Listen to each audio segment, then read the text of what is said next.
Alright, good morning people of YouTube. So this time we are back with another deck profile for the BT21 format, and we are reviving an old classic today. This time we have Merva OTK. So what this deck aimed to do in the past was activate a bunch of copies of Gravity Crush and Blinding Ray, gain a crap ton of memory, drop the first Merva, which would summon 2 Crossheart Digimon from your trash.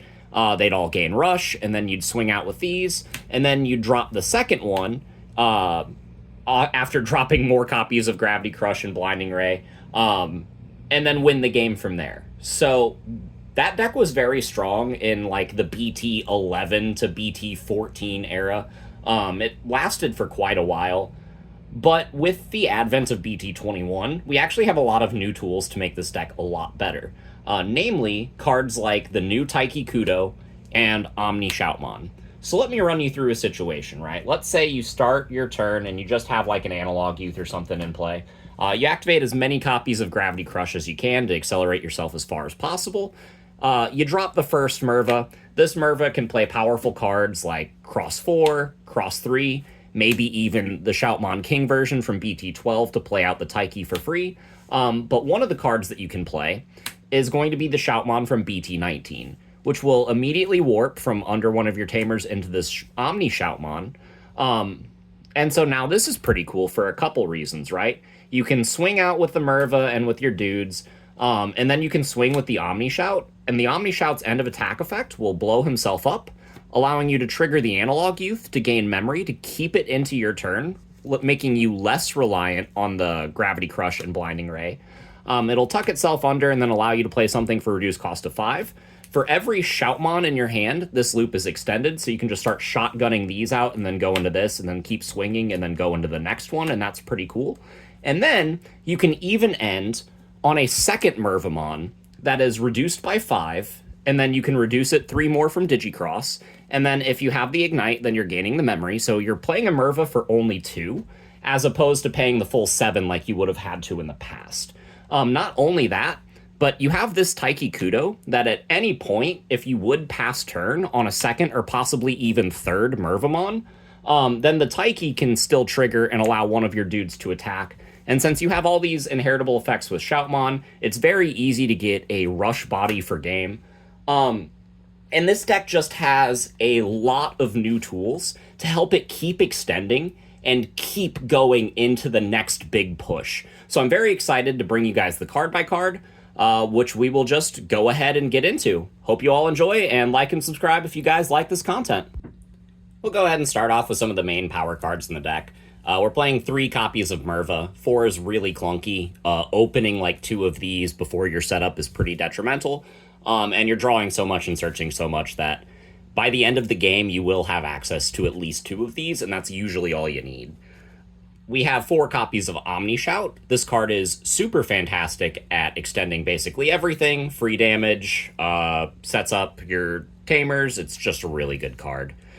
This card even allows you to be able to play the Taiki if you need extra Tamers. Like, this card is not limited in what it can do. It's very versatile.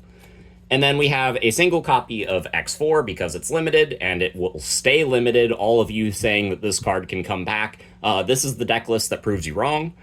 We have 3 copies of Shoutmon X3. This is a good search. I wanted to play 4 copies of this card, but again, space is kind of tight, and some of the other pieces are more important. And it is notable that both of these are level 4, so they can be brought back off of Merva. You can play these off of the Cherubi Ace. Like, there's a lot of value in these cards. And then the last main Digicross card that we're pulling out of with the Merva is going to be the Shoutmon King version from BT12. This card is also fantastic in the early game because there are a bunch of Taikis in this deck that this card is always going to be able to play. And because your Taikis are super versatile, seeing multiple of this card actually does really help you.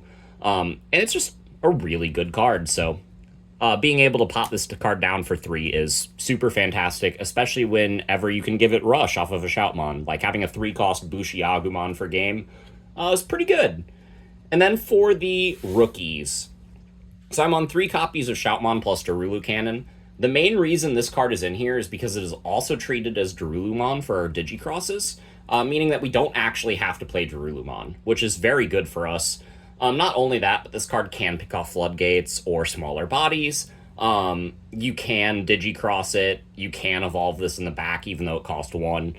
This card does kind of help us fulfill multiple different avenues of play. It's pretty multifaceted, even though it doesn't excel at any one job. Because of how versatile this card is, it makes its way into the list. I'm on 4 copies of the good Shoutmon from BT19, like, holy crap, being able to warp into Omnishout is pretty dumb. And then I have 1 copy of the new Shoutmon from BT21. In first drafts of this deck, when I started testing, this card was at initially a higher number. But I did ultimately cut this card down to make room for some more consistent pieces, like the Darulu Cannon. And this card is just really good. And I wouldn't ever, like, not consider, like, going at a higher number of this card. It's just kind of awkward, right?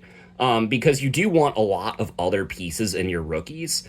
And while this card is super fantastic, it doesn't seem necessary. So it's just at 1 copy for right now. I am on 3 copies of Ignite. I was testing this at 2. I wasn't seeing it enough. 4 is way too many.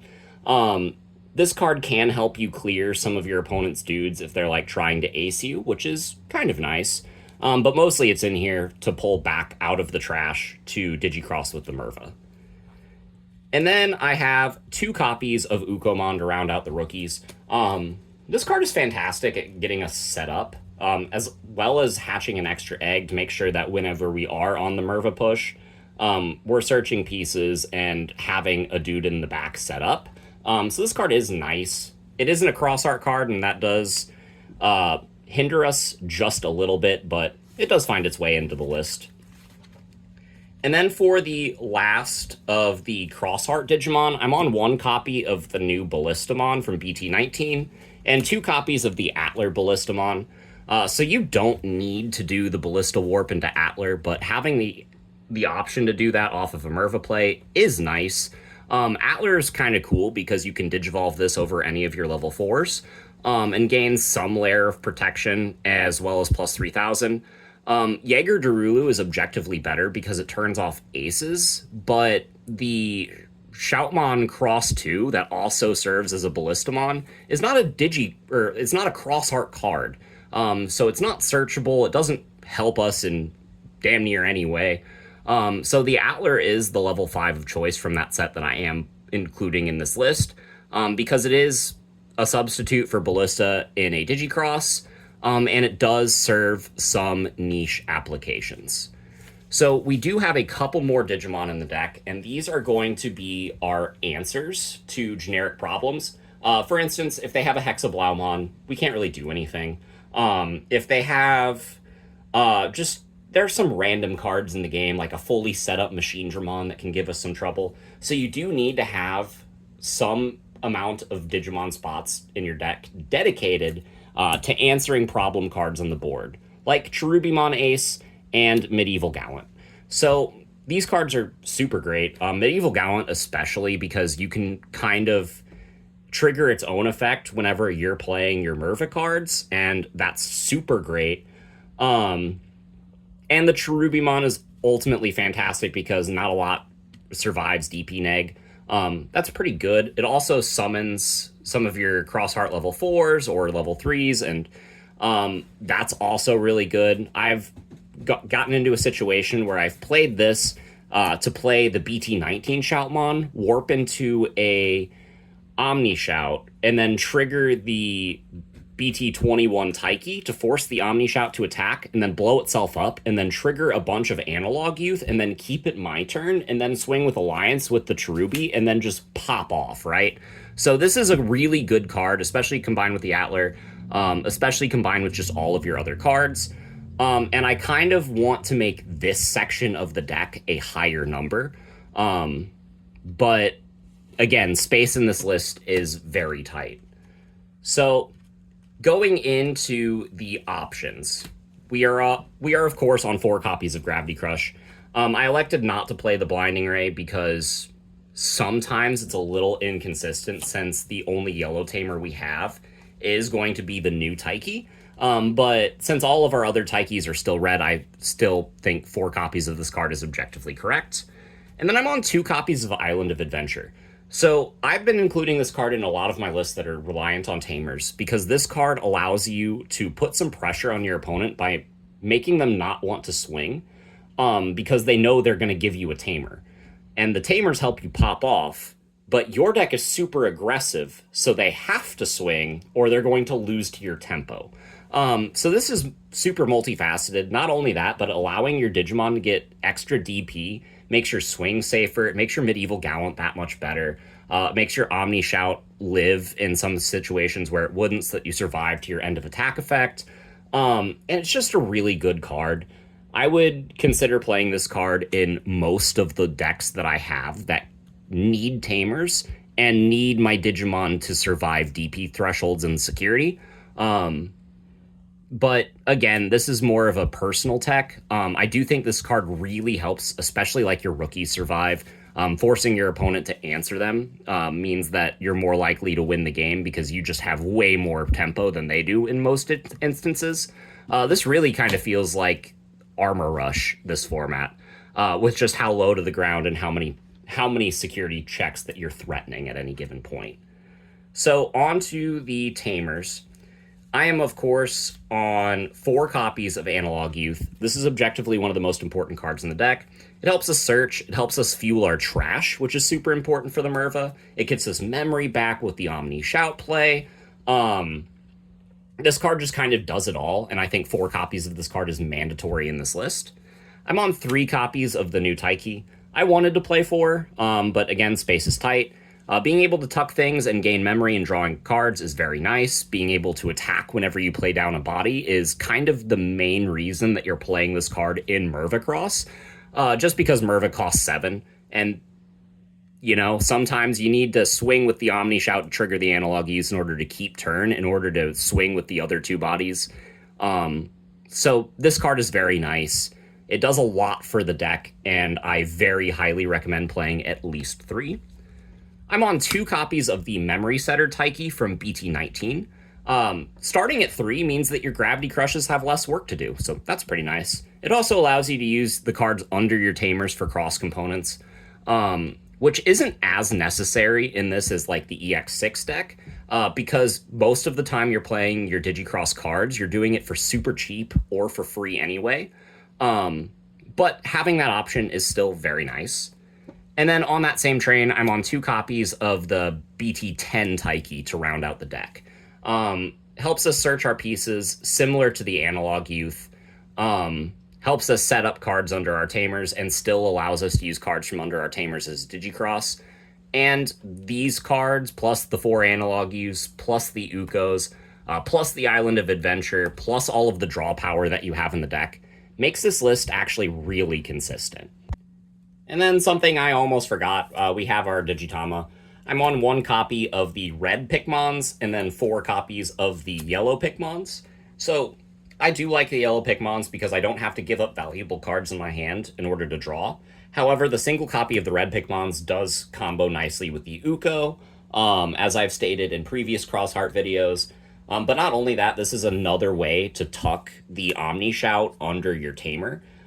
Most of the time that you're tucking an Omnishout under the Tamer, you're doing it off of, like, the Shoutmon King version, right? Because you can use this as Digicross material for the Shoutmon King version, or for either of these guys, right? The X3 and the X4. So these cards are super valuable for getting your cards under your Tamers. So you don't really need the BT19 Pikmon as much as you do with some other lists. So it allows us the ability to play 4 copies of this Pikmon to just let us draw extra cards throughout the match. So that is it for the card by card. Let me know if you guys think in the comments below that Merva can come back, because I definitely do. This new Omni Shoutmon paves the way for a lot of different decks, not just Crossheart, but like Hero as well. And there are just so many different avenues to take a strategy like this. We're in a pretty fast format, So as long as your deck can win pretty quickly, I think you'll do pretty well. So let me know if you guys have success with a list like this in the comments down below, and we will see you all in the next video. Bye, everyone.